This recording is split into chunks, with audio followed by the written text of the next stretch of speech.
watching Slash Sisters TV. That's right, ladies and gentlemen.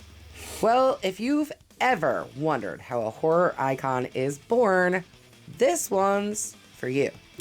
Leatherface is back, but this time we're not just watching the carnage, we're watching the origin of the madness.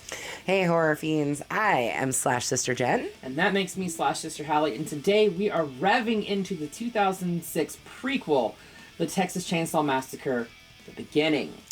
They initially were asked to do a sequel, and I guess they didn't want to. Well, Leatherface lost his arm. Right. But then they came up with this idea for a prequel. And, you know, Platinum Dunes, Michael Bay was like, sure. Look, I've got things to say about this movie, actually. A lot of things to say. Don't we usually have a lot of things to say? We do. That's why we do this channel. This movie cranks the brutality up to 11. Don't worry, this one goes to 11. Showing us how the Hewitt family, yes, that's right, the Hewitt family, not the Sawyer family, but in this part of the universe, which is just these two movies, right? It's the 2003 remake and The Beginning are the only part of this universe in this franchise because let's face it, Texas Chainsaw Massacre franchise is a fucking mess. Anyways, timeline-wise, yes, and we've gone into that in a very detailed manner on our podcast, which you can hear anytime you want. Spotify or Amazon Music. Yes. Anyways, it shows us how the Hewitt family came together and how Thomas Hewitt, aka Leatherface, picked up that chainsaw for the very first time. It's violent, it's mean, and honestly, one of the nastiest entries into the whole franchise. It's visceral. I don't know if it's nastier than some of the other entries. There's some shit in here that I was like, ooh. Like, that made my body actually kind of tense up a couple of different times, and... I mean, that's the whole point of watching this, Isn't it? You know, any of these films in this franchise, that's the whole point of it. Yeah, that's why I love it. Before we slice this one open, make sure you like this video, subscribe to our channel, and make sure you ring-a-ling that grave bell so you don't miss out on any of the stuff that we're doing right here on the tube of you, as Hallie likes to call it. Because this isn't just another road trip horror flick. It's the bloody beginning of a nightmare, or a massacre, I guess. Yes, for sure. So let's slash into the Texas Chainsaw Massacre, the beginning. We start our movie in 1939, where a woman dies giving birth in a slaughterhouse, which was actually just one of our horror movie trivia questions. It was over the weekend at the horror convention. In Texas, and the supervisor abandons the baby in a dumpster because, well, let's face it. He said that was the ugliest damn thing he's ever seen. It was a hideous little baby. When young Luda Mae Hewitt finds the child, she takes him back to the Hewitt residence, names him Thomas, and raises him as her own son, or nephew or something. Yeah, I mean, they don't really call... Yeah, she raises him like a nephew. She doesn't really... I mean, he never calls her mom or anything. He doesn't say anything. Word. There's no words, yes. He doesn't even really grunt that much. No. Like Gunnar did. No. 30 years later, Thomas is working at the slaughterhouse where he was born under the same supervisor who left him in the dumpster, which I gotta say, while we were watching this, as soon as I saw him come up on screen, I'm like, I know that guy. How do I know that guy? I know I've seen him in other things. Holy shit, it's the Harbinger from Cabin in the Woods. I'm like, wait, am I on speaker? Anyways. So, when the plant is shut down by the health department for absolutely disgusting conditions, he refuses to leave until the supervisor makes him leave. Sort of. I mean, he leaves, but he comes right back. Yeah. Thomas does come back and kills the supervisor with a hammer. A big ol' hammer. Right, and finds a chainsaw, which he takes with him. Apparently that chainsaw weighed about 35 pounds. Yeah, I read that somewhere. Like, and that big old boy carried it one-handed.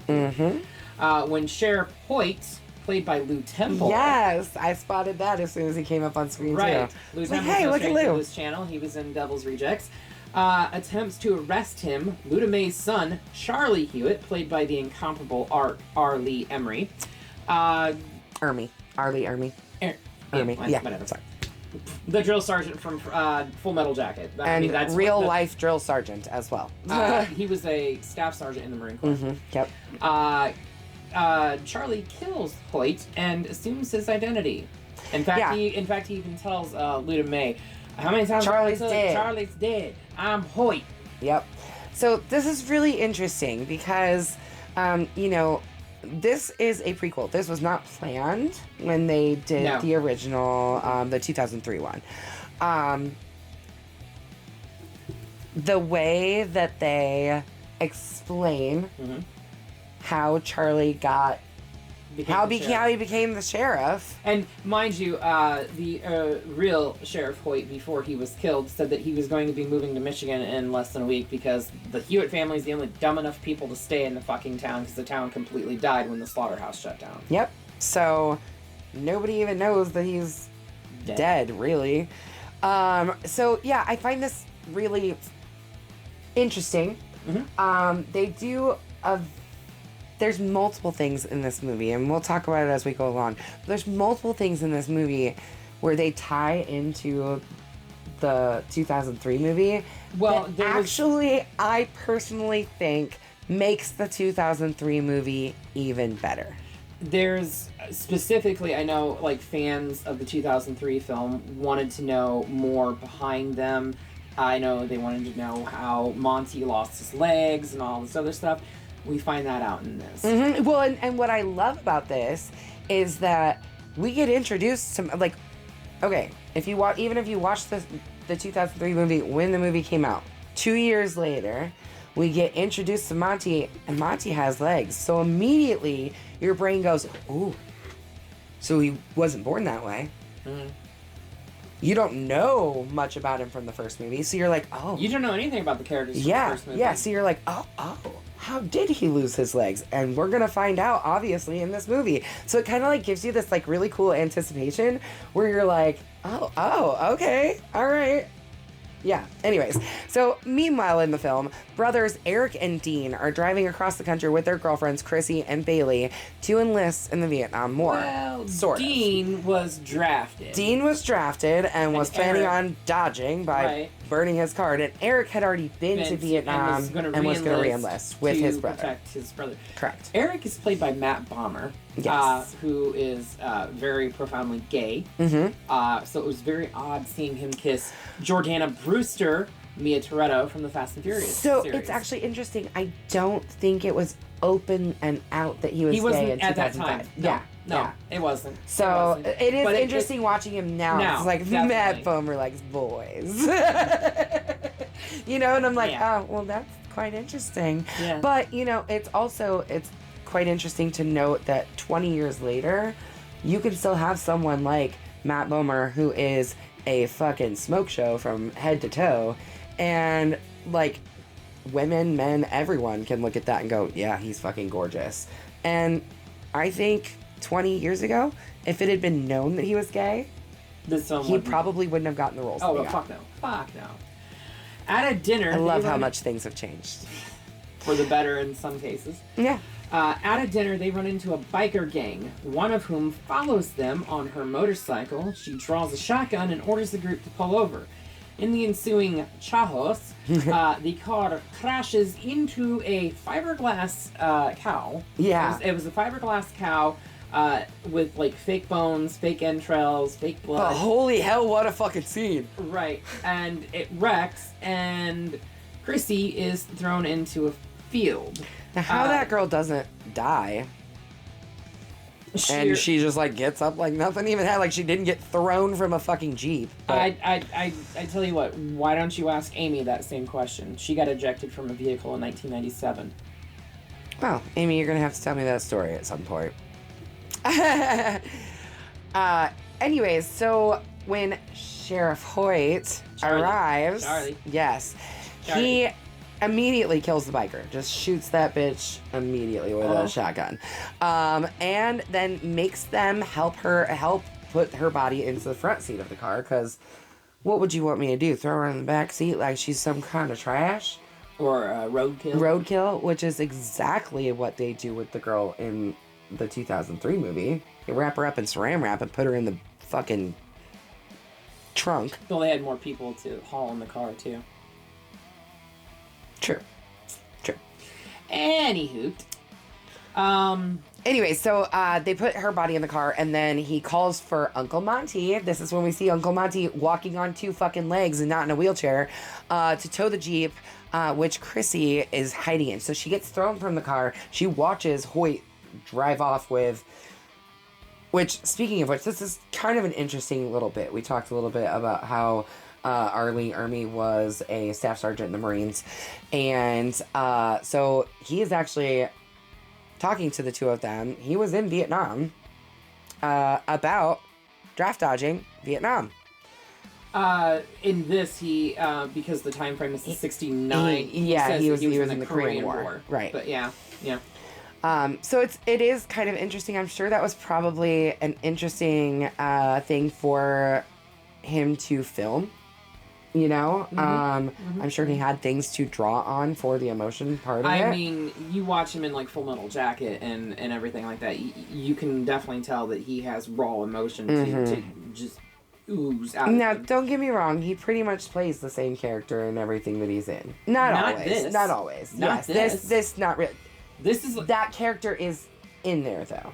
Like you hear him in the drill sergeant is there. But yeah, this is very very different from off kilter from what he normally plays, which is a military person. Like exactly. You look at like Full Metal Jacket, Frighteners. He very much is a military person. In this one, he's more normal, but was normal.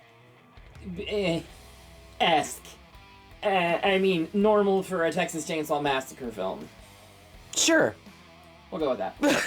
Anyway, Chrissy was in the Jeep, which was actually a Bronco, not a Jeep. Right. But and like Monty tows her back to the house, basically. But she got back into the Jeep because she was looking for the pistol that Eric had in the glove box that he was using to try to shoot at the biker before they wrecked. Yeah, but Monty found it first. Yes. Hoyt drives the group to the Hewitt house where he has Thomas butcher the biker's body. Like literally, Try he saying tells that him 5 times fast. Tells him like, look, this is just like at the slaughterhouse. Yeah, try saying that. Butcher the biker's body. Butcher the biker's body. But no, I'm not gonna make you go. I'm good. Okay. Anywho, Chrissy runs to the highway and flags down Holden, the biker's boyfriend, and they return to the house together to wreak havoc. Yeah, well, she thinks he's going to help, but he's just going to kill. Well, he's... So he wants to kill. His desire is to kill the people that he thinks he's getting his girl back. Yeah. She didn't tell him that she was dead. Because she wanted his help. No, I mean, yeah. Exploitation. Even so, he probably would have gone back to the house to... I doubt it. If he found out somebody killed his girlfriend... Well, no, he would have gone for vengeance. He would have gone for vengeance, yeah. Okay. Anyway, so when they do get there, though, Hoyt is... look, a lot happens. When they get back to the house, Hoyt ends up torturing both the boys. He has them tied up in one of the barns. Beats the fuck out of Dean. Eventually, Dean confesses up to being the one that was actually the draft dodger because Eric had said that he was Dean because part of his card was burned. That's how he figured out that he was dodging the draft. But so yeah, I mean basically Hoyt comes back and tortures the two of them. Yeah, so Hoyt wraps Eric, Matt Bomber's face in saran wrap. Yeah. For real. That actually happened. Yeah. When he was having trouble breathing because his hands were tied above his head, he would knock his knees together and they'd come up and rip open the saran wrap. But as this is happening, that's when Dean confesses that, I'm Dean! Yeah. But Hoyt ends up leaving and Eric breaks free. I mean, he basically kind of gets something over to his feet so he's able to lift himself up and get free. And gets Dean off to safety before sneaking into the house to try and get Bailey. Poor fucking Bailey. Bailey escapes into Monty's truck, but Thomas stabs her with the meat hook. Literally just she's driving, she's thinking she's getting away, the car door is swinging up and down, and she just gets fucking yanked right the fuck out. I mean, it actually, I think, startled me. I think there was a point where I was like, oh, shit. Yeah. So, he drags her back into the house, but Dean, in the meantime, actually, was it at the same time? Was it right before? Dean gets caught in a bear trap. He starts running, catches his leg in a bear trap. Eric goes back to Dean, picks Dean up, tells him to run for it, because apparently Eric's going to stay behind and do the deed. Well, he's the soldier. Right. So. Good soldiers follow orders. Sorry, that's another different universe. But yeah, so Dean gets caught up in a bear trap, and Hoyt knocks Eric unconscious with the butt of a shotgun. Yeah. Holden and Chrissy part ways because Holden goes into the house looking for his girlfriend, and Chrissy basically is like, motherfucker, this dude just left me out here with no way to help my friends. While Chrissy ends up finding Dean, like basically kind of leaned up again. His leg's still trapped in the bear trap. He's basically just stuck. It's almost physically impossible to open those on your own. Yeah, it's dark out at this point. And Holden goes in and does take Hoyt hostage. Yes, he does. Thomas straps Eric to a wooden table and slices the nerves in both of his arms. Hoyt calls out to Thomas for help, and Thomas kills Holden with the chainsaw. Yeah. So, in the basement, he's got Matt Bomer's character, he's got Eric down there, and he's got his neck, his wrists, his legs, everything straps. is like he's literally nailed to the fucking table. Yeah. He's stripping pieces of skin and nerves and all kinds of shit off of his arms. At that point, he does get caught, like he starts hearing Hoyt yelling for him, Tommy! Screaming for him, come and get him. In the meantime, Bailey is tied to the bed. Not just tied to, but has a bar forced down on her, like a wood bar forced down on her. And this is before before Holden comes in and actually gets to Hoyt, because she's still tied to the bed at this point. This was the scene that really, like, kind of gave me a very visceral reaction, and I think I have reactions to grapes all the time. Good old bunches of grapes. Anyways, that scene really, like, it made me very upset in Texas Chainsaw Massacre 3 when they turned Leatherface into one of them. Insinuated. They never at least. showed him they didn't show it. the act, but they insinuated. But they said that he fathered a child with one of their victims. Yeah. And that is still... It's exploitation of a person who is not all there into acts of violence, and that's what's happened to Leatherface in every single fucking movie. He has been taken advantage of. Yeah, no, I cannot disagree with that statement. And in any that's all that's happened to Leatherface is in every single movie. Mm-hmm. At least in this case, it wasn't Leatherface doing that to someone. It was Hoyt's goofy, gross ass, which he's nasty. I don't put it past him. I mean, based solely off the character's portrayal in this, I wouldn't put anything past him. No, not at all. He was he was the one who was like, we're gonna start eating people now. Yeah. I mean, there's literally, like, at the beginning of this film, he, like, brings food to everybody. He's like, all right, guys, eat up. We eating people now. He actually does give a backstory to, I think it's Dean, when he's torturing Dean.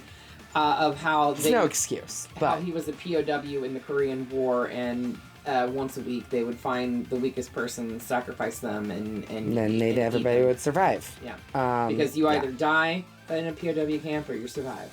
Yeah. So, but when Tommy comes up from the basement, leaving Eric on his table, he straight up slices through the biker guy. So, like, Hoyt gets.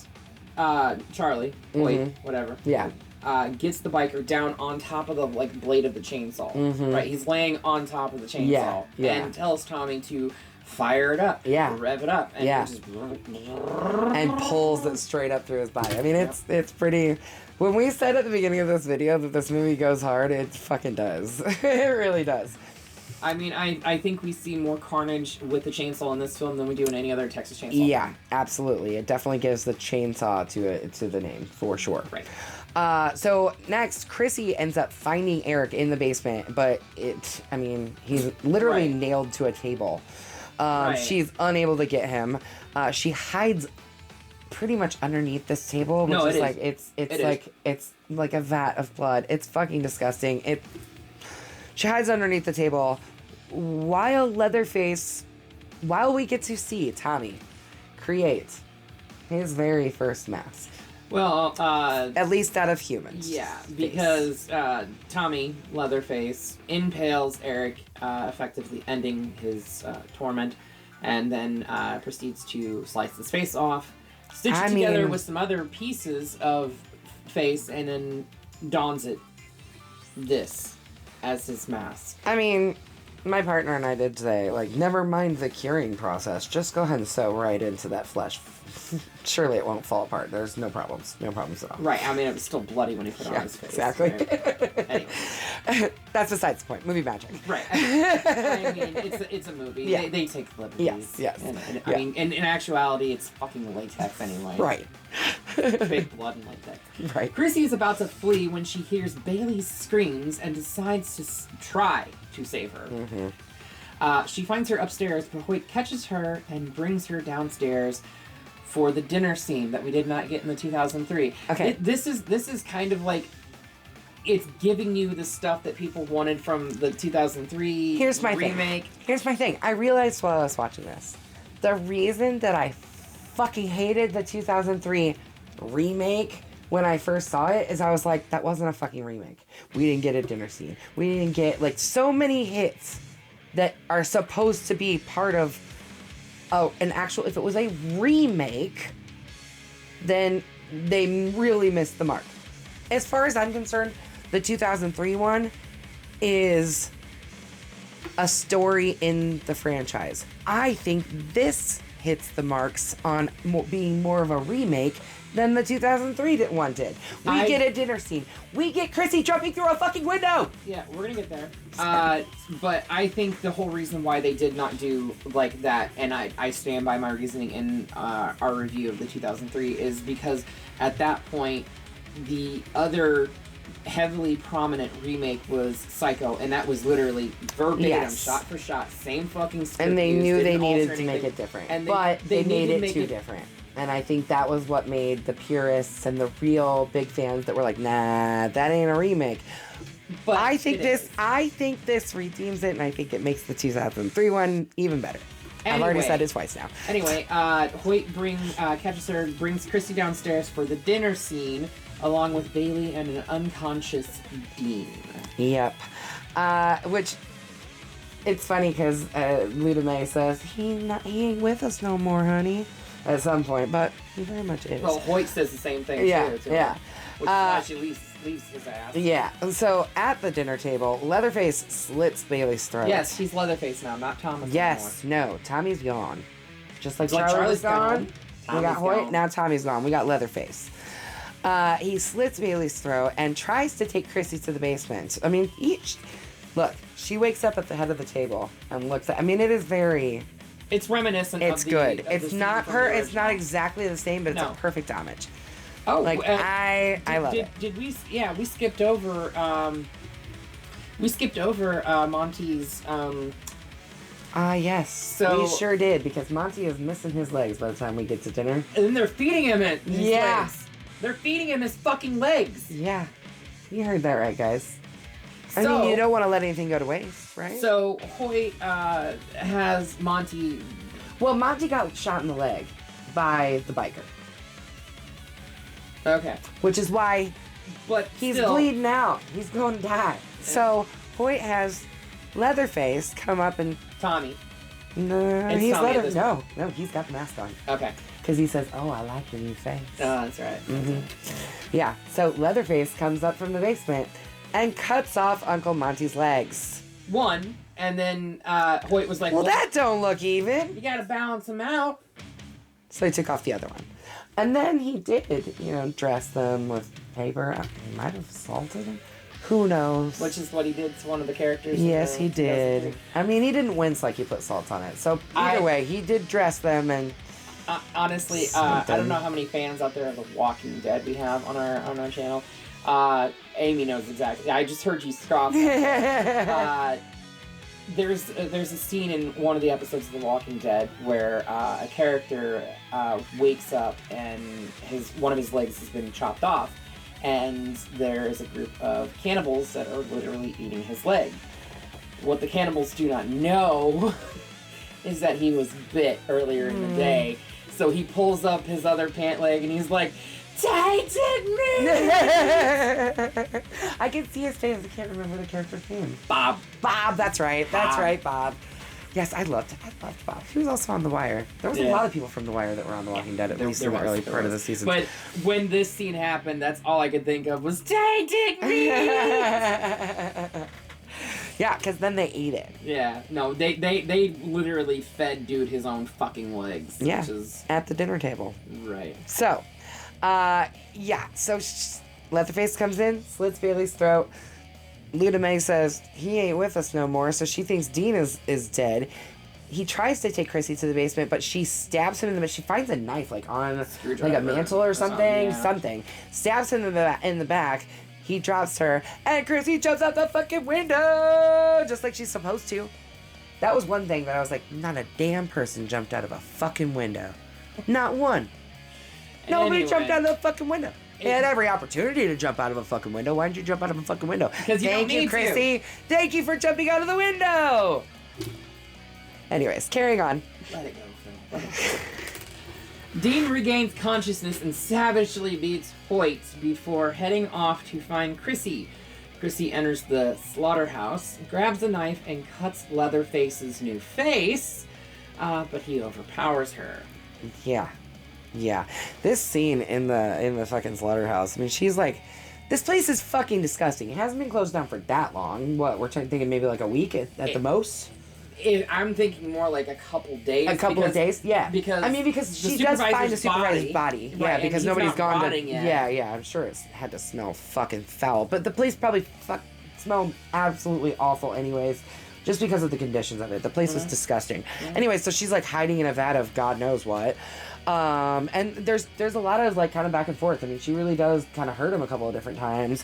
But Dean intervenes, but Leatherface fucking stabs straight through his stomach. Like right through him. Just back.